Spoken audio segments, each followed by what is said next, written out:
وقال ربکم ادعونی استجب لکم، قرآن کہتا ہے تمہارا رب کہتا ہے مجھ سے مانگو میں تمہاری پکار کو قبول کروں گا. اور کمال کی بات یہ ہے پہلے مجھے اس آیت کی تفسیر سمجھ میں نہیں آتی تھی. اللہ کہتے ہیں مانگو میں تمہیں دوں گا، نہیں مانگو گے ایسے متکبرین کے لیے میں نے جہنم کی آگ رکھی ہے. آپ یہ کہیں کہ اللہ تو نے مجھ سے کہا تھا کہ میں تجھ سے مانگوں لیکن میری کوئی ایسی ضرورت ہی نہیں جو میں مانگوں تجھ سے، یہ کہہ سکتے ہو کیا؟ اس کا مطلب تم اللہ سے مستغنی ہو گئے.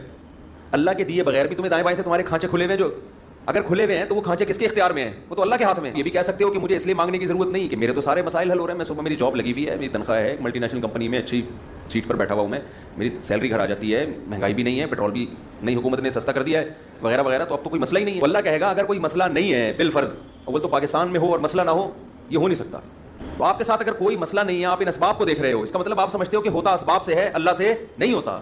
بھئی اللہ تو جب چاہے ان اسباب کو فیل کر دے. آپ اپنے آپ کو خدا سے مستغنی سمجھ رہے ہو، آپ سمجھ رہے ہو مجھے خدا کی ضرورت نہیں ہے. اس پر اللہ عذاب دے گا کہ تو اپنے آپ کو یہ سمجھ کیسے بیٹھا کہ تجھے ضرورت نہیں ہے میری.